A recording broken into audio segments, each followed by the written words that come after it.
Well, hey guys, it's Michael here. In this video we're going to be covering the ProTIG 205, trying it out and comparing it to the original ProTIG 200. I've been happy with the 200. I've owned it for about a year now, and it's been a really good little machine. Takes care of all my needs for aluminum welding, but there's been a few features I didn't actually add on there, like pre and post flow adjustments, and they've improved some of those things on this model. So we're going to try it out, see how it compares to the original. I'm going to unbox it quickly. We're not going to waste a bunch of time with that. I'm going to do some welding with it, so stick around, check out the video, guys. Alright, got everything out of the box quickly. As you guys have seen any of my other videos, I'm not really into long, drawn out, slow, boring unboxing videos, so let's get rid of that thing. Oh, get rid of that thing and start looking over the kit here. Alright, so here's all the contents on the table that came in the box. All these accessories on the table here I'm very familiar with. They look identical to what came in the ProTIG 200. Been running that thing for, like I said, over a year now. I've been happy. Everything's held up really well, so I don't see any build quality difference on that. I think this will provide years worth of use. Everything looks pretty decent. I want to be honest with you guys. Harbor Freight sent this machine up to me. I did not pay out of pocket for it, but I want to let you guys know I want to give 100% honesty on this machine, just like all my other review videos. If I see something that seems like lower build quality, I'm going to let you guys know. But like I said before, I was happy with the ProTIG 200. There's a few things internally that they should have done that added like pre and post flow. I believe they got that all sorted out on this machine. There's a few differences on this machine we'll go over when we start welding it. I also want to remind you all the self-sponsored videos I've done on welding machines. I self-sponsored the ProTIG 200, the OmniPro 220, the Titanium 200, the Titanium 125, and the AMCO 160 CTS. Those are all self-sponsored videos. I gave my honest opinion. I'm not going to do anything different in this video.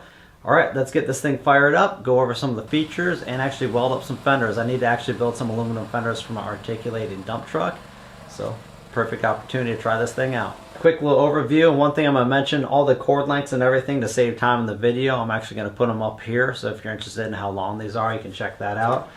The little stinger for the stick lead seems decent quality. Let's do a little drop test. You can, of course, drop it a bunch of times in your shop. Everything feels like it held up just fine for that. I think it's going to last a long time for you. The ground clamp seems to be the exact same one that came with the 200. It's got nice copper contacts on it. I want to let you guys know all the Vulcan products run DINS 50, which is a super standard plug-in. And if you ever want to lengthen any of these leads, you can order some replaceable DINS plugins and longer lead material, and you're set. So it's just standard, which is nice when companies do that. The TIG torch is a number 17. It's extremely standard, so if you ever burn this thing up from getting it too hot, you can always unthread it off of here and thread a new one on. They sell for pretty cheap. The pedal is the exact same pedal that runs on all the Vulcan products, which is nice. I like when companies keep the same plug and everything like that, standard across the board. The pedal always comes with a lot of wire lead material. I'm not sure why they give you so much, but whatever, you got it. The twist lock for 120 volts, nice, and it's got a twist lock for 240. It's really good that if you're transporting this machine around, you can unplug that back cord. It's not dangling off the machine, anything like that. The regulators I found that come with the Vulcan products are always a little bit of a cut above the titanium stuff. And you're not going to need this for this machine because it's a TIG welder and you TIG weld with 100% argon. But they always throw this in all their Vulcan kits. It's a CO2 adapter, which is kind of nice if you want to run CO2 on your big machine. You got that with this thing. Of course, you got a little hose with it. A little accessory kit. I'm a big fan of the clear Pyrex cups or the stubby gas lines kits, but this little kit that comes with it, the consumable, it should get you going. And last but not least is this little sheet metal gauge. It's kind of nice. It's got thousandths and gauge thickness on it. It's Vulcan, and I actually contacted the guys at Harbor Freight a while back and asked if they would actually start selling these in their store. They said they're probably never going to do that. It's kind of disappointing because it seems like such a nice little tool. You could buy maybe say 10 or 15 bucks. Be a nice tool to pass out to some friends around Christmas time. It's handy to have. You don't have to get out the calipers to measure some thickness of some metal. And it actually seems like really good quality. I've always been happy with this. So the only way you're going to get your hands on one of these things if you buy a Vulcan product for now.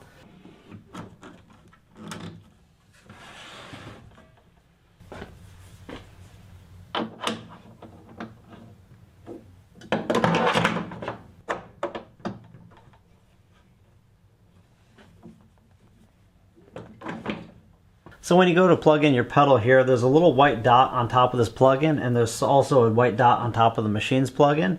Also, they got gold-plated terminals in here and a nice little O-ring to kind of keep out the moisture. All right, let's hook it up.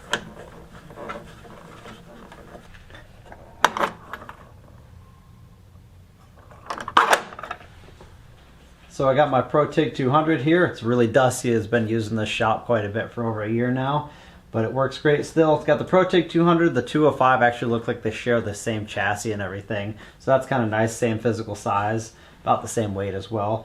So the interface on this ProTIG 200 I really liked. It was my first aluminum welder, and it's really nice. It's simplicity of using it. You don't get lost in the settings. I'll give you guys some specs on what I like welding aluminum at. So if you guys are new to welding, you kind of get a ballpark, which is a good settings for what aluminum.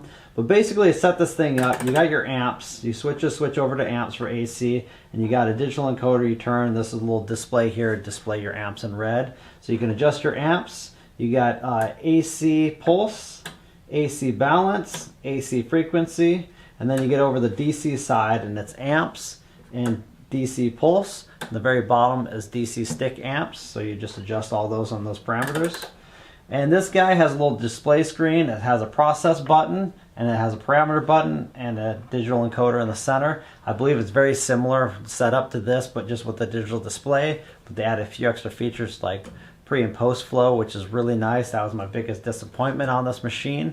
I actually ended up going through, because the post flow was fine on this machine when it comes to welding steel, but aluminum, it seemed kind of wasteful. That was a lot of people's complaints. So I ended up just putting a number 17 manual torch valve on it, because I was coming from learning how to TIG about a year before that, and I was used to using a scratch start or a lift start machine with a manual gas valve. So that was my workaround on it. But it's really nice that they actually figured that one out and actually put a pre and post flow on this machine. So we'll get into the parameters next. All right, probably the moment you guys have been waiting for. We're gonna fire this thing up.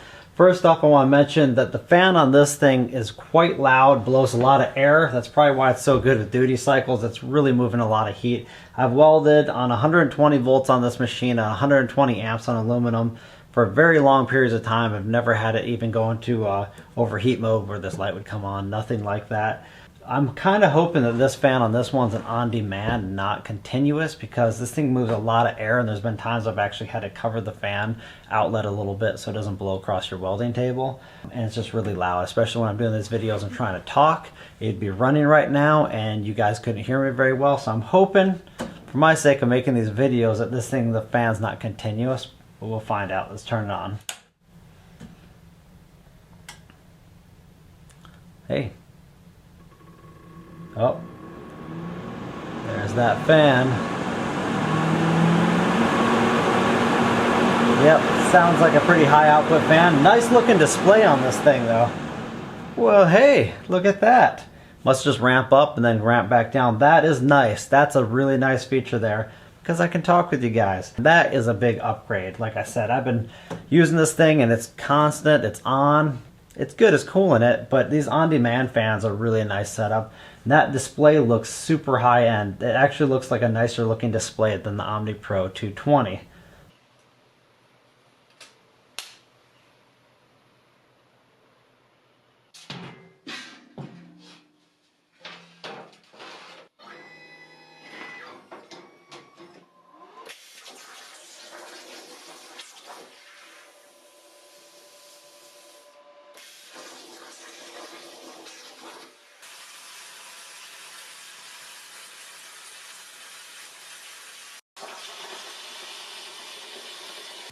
Alright, got all these parts cut on my CNC table. Keep in mind this is all salvaged snowboard aluminum molds.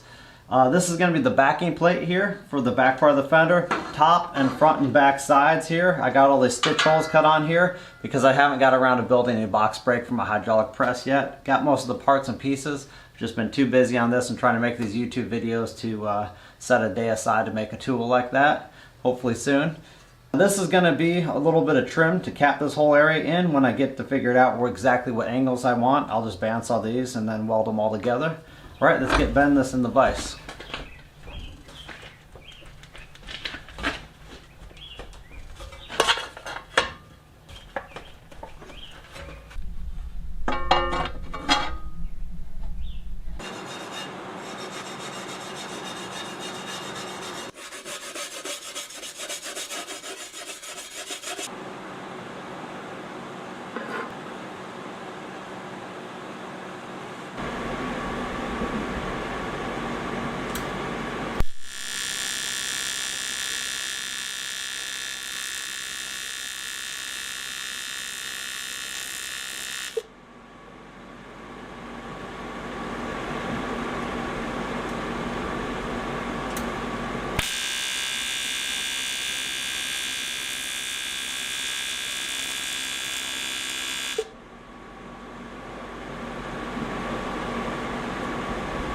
So as I'm tack welding this thing, I want to show you guys a little technique. I got some of these magnetic clamps. They're very strong, they work really well. Of course we're welding aluminum, so that could be very useful for that, but I'm still welding on a metal bench. I got one back here as a holder, and I'm going to scoot this one in. I'll bring you guys in closer, show you what I'm talking about. Bring this thing in to hold everything secure so nothing spreads apart while I'm welding the tack welds. One thing I want to note, last night when I fired this thing on, I was excited because the fan came on ramped down. I thought it would be a variable speed, and as soon as you go to start welding, the fan comes on. I haven't heard it shut off again. I was really hoping it would be one of those welders where you start off in silent until it starts heating up and the fan's variable speed and can run slow or higher. Alright, let's get back and weld this thing up.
So for tack welding things like this on at an angle, it's a little difficult because you got your filler rod in one hand, your torch in the other. It's kind of hard to hold the part there. But I've kind of worked out this a while back building fenders for my quad truck. Take some adjustable angle finders, set them up to the right angle you want, clamp them on here with some C-clamps. Set your part on there and start tacking. Works pretty good.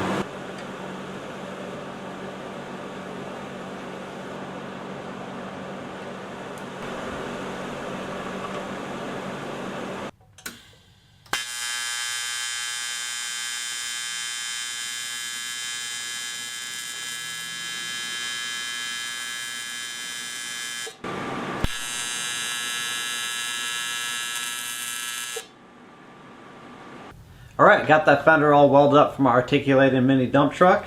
This side I went over with a little bit of a blue Scotch-Brite to kind of clean it up a little bit. I still got a lot of clean up on the rest of this, but just gets a little etching from the high frequency and the oxidation off the aluminum. Keep in mind this is all salvaged 1/8 inch 6061, so it had a lot of cleaning up to do. At the end of this video I'll go into settings for this and a few other tips with aluminum welding. Stick around for that. But yeah, up here on the top I had 3 different examples. I'll bring it in closer to explain it to you guys.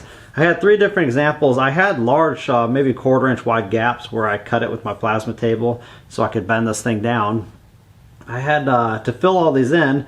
So this one right here was filled where I just kind of worked back and forth to kind of heat up this edge, fill it, move over this edge, fill it, move back and forth with the pulse setting on here just to kind of keep the aluminum from getting too hot and melting through.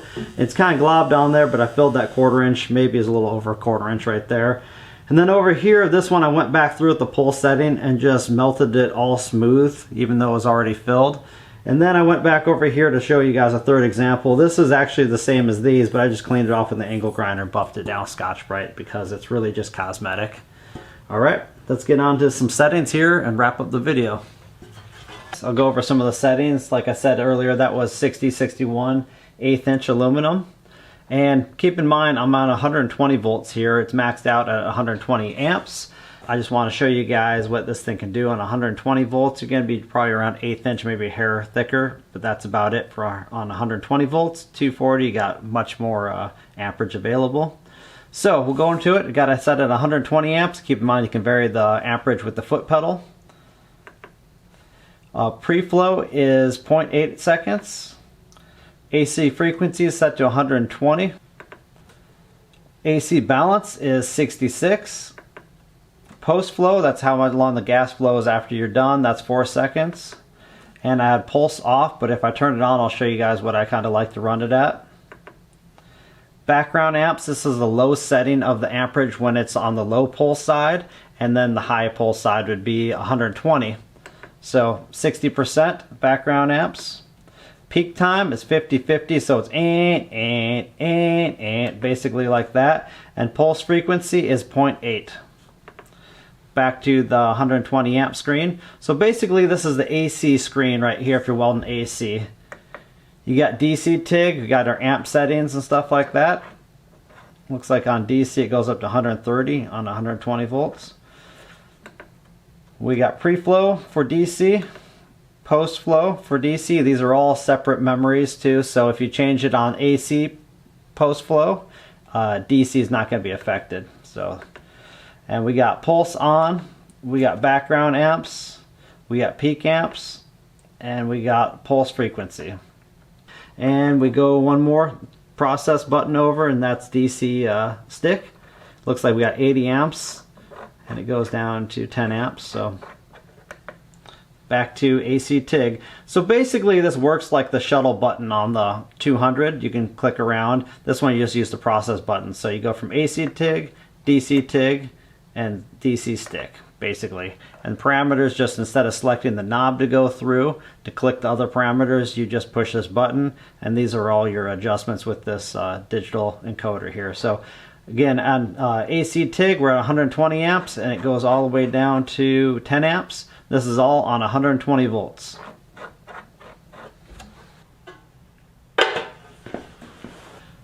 Alright you guys, nearing the end of this video. We mainly just covered AC TIG welding with this machine to try it out. High frequency worked excellent. The whole machine worked great. It was really nice to have that pre and post flow adjustments.